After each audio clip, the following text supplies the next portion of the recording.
Alright. Welcome to the Wrestling Pod. I'm gonna make this short and sweet. There's not much to really go off of here, but there was just a lot of things to talk about. Okay, so jump right into it. On Monday Night Raw, Gunther brutally attacked Cody Rhodes backstage, creating doubt about his ability to compete in the main event against the undisputed champion Sami Zayn.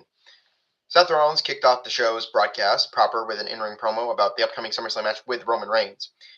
He tore the tribal chief a new one, admitting he was always the chosen one and did not matter whether Reigns could wrestle his way out of a paper bag or cut a promo.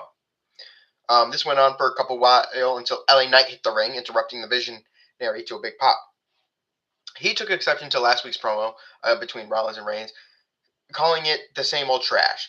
He admitted they both had losses in the first round of the King of the Ring, but he didn't come out and claim nostalgia as the reason for another match. See, Rollins ended the long promo segment by extending a title opportunity to him after he beats Reigns at SummerSlam. From there, Jimmy flattened LA Knight with a super kick. I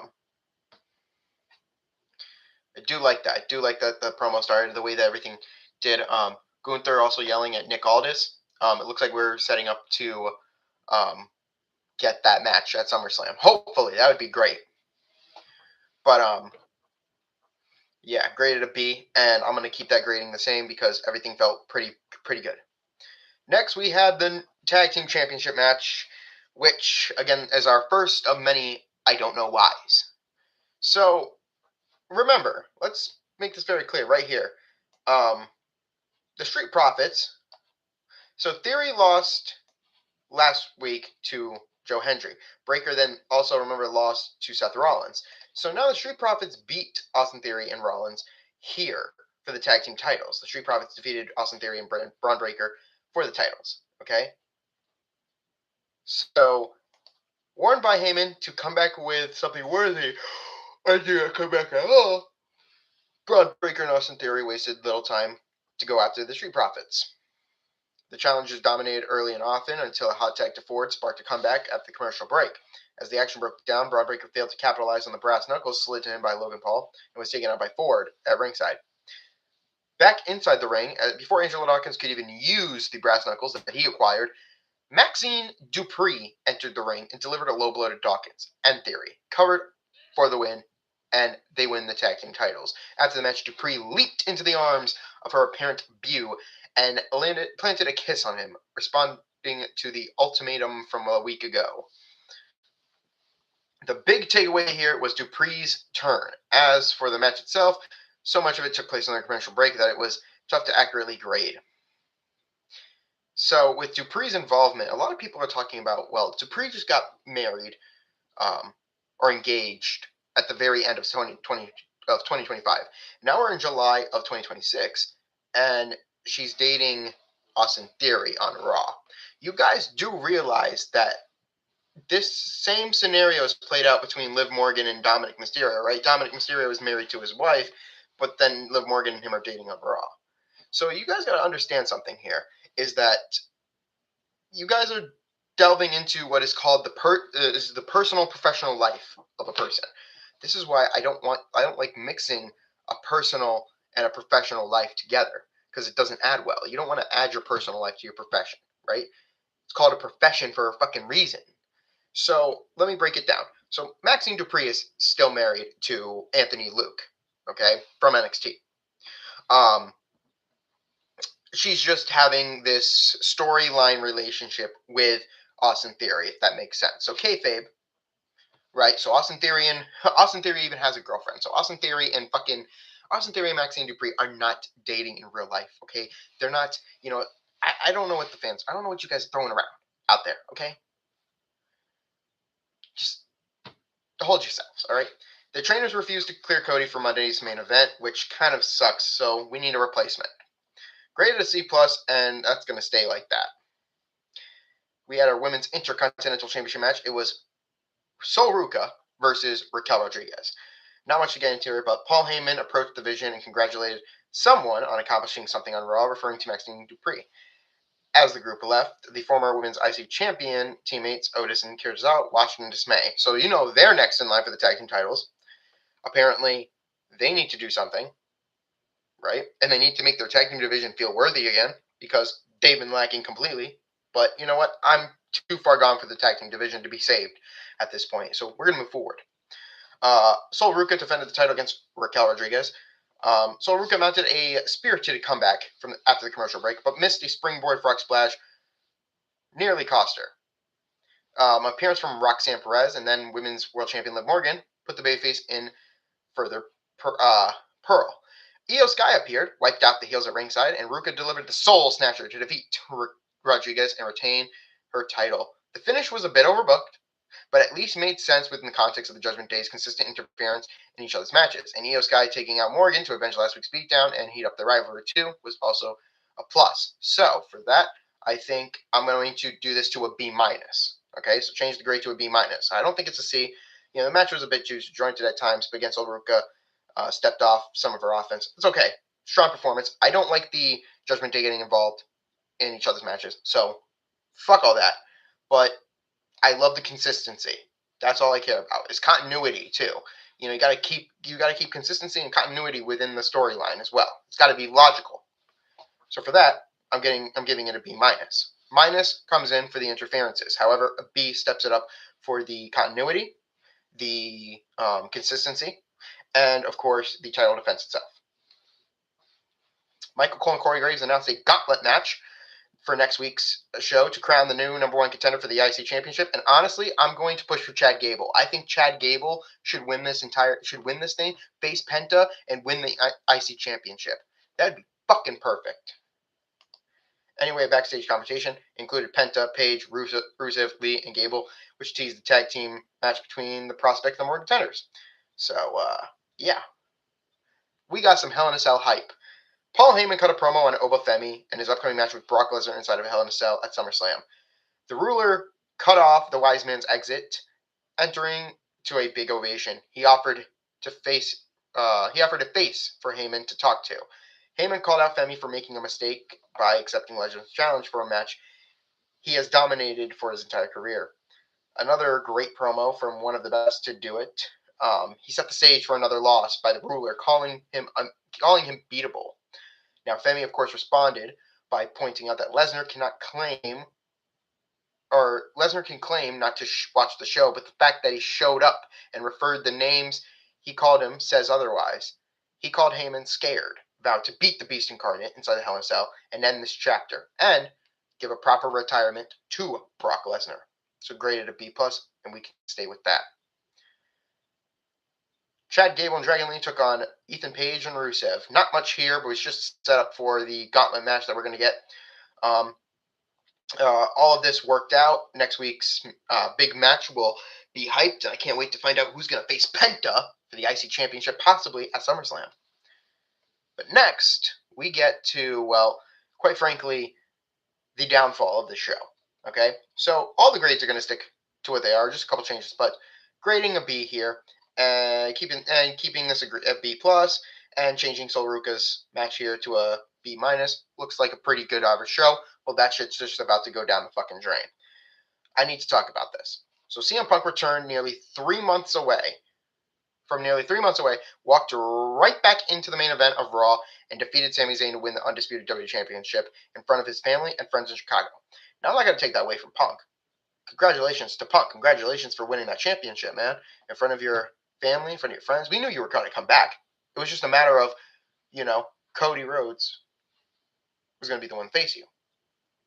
However, there's a bigger problem at hand here. The WWE decided to put the title on Sami Zayn. All right? If this is their plan, then their plan fucking sucks. Because let me tell you what this plan is. The plan was just so I'm aware, logically, and I had some time to think about it, that's why I set this for 7 o'clock. You're going to sit there and fucking tell me that you put Sami Zayn as your world champion. You needed Sami Zayn to be your world champion for what? So that he could come here and lose to Cody Rhodes? Just so Punk could come back? Just so you could have a fucking main event for SummerSlam? No. See, what WWE just did was fuck themselves. Because now, because of their decision to put Sami Zayn and jump his title run or title defense or whatever the fuck 10 months earlier. Now they put Sami Zayn in that top card position.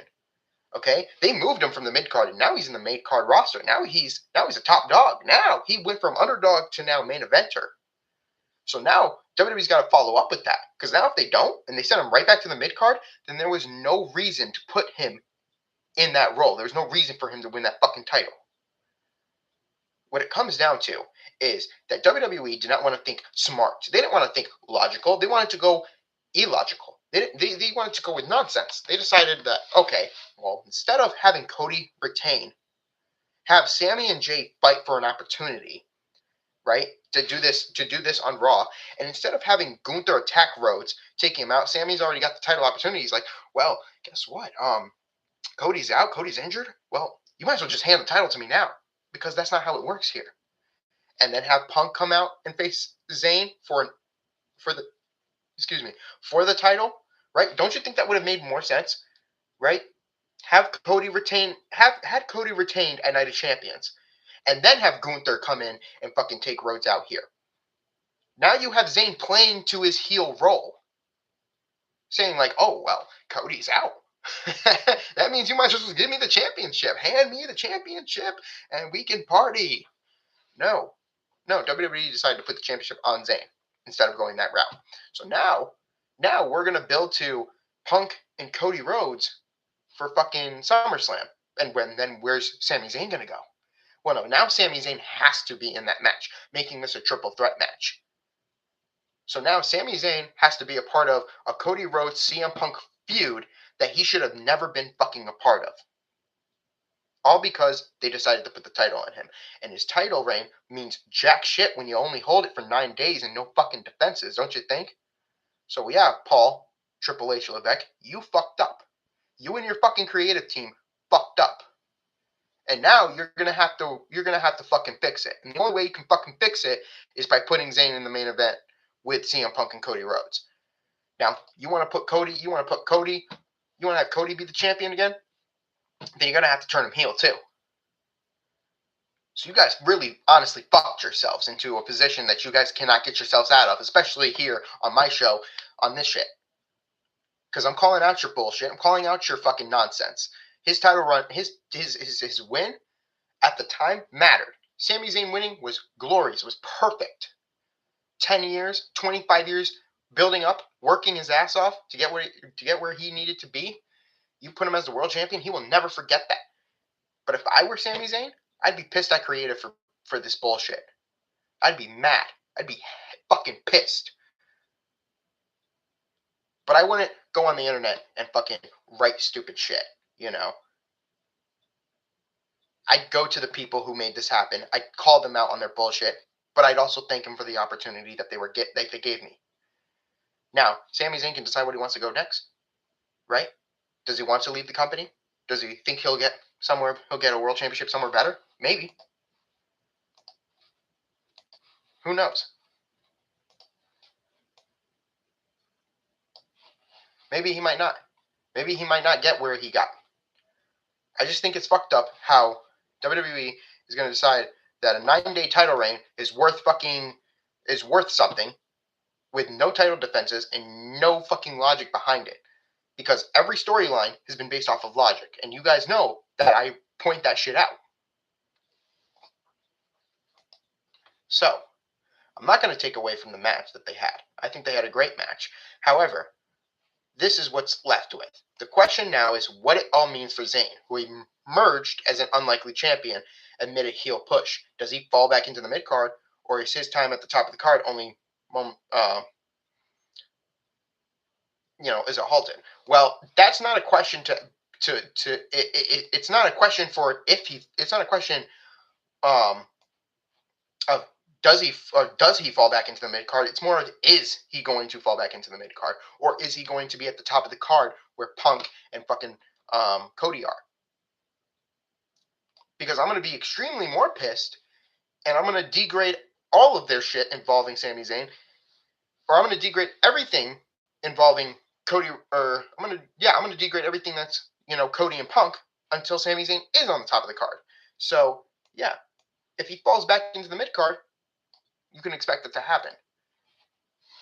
I think his time as champion is over. His heel push is still going. So no, I have to degrade this entire fucking match based on that that nonsense.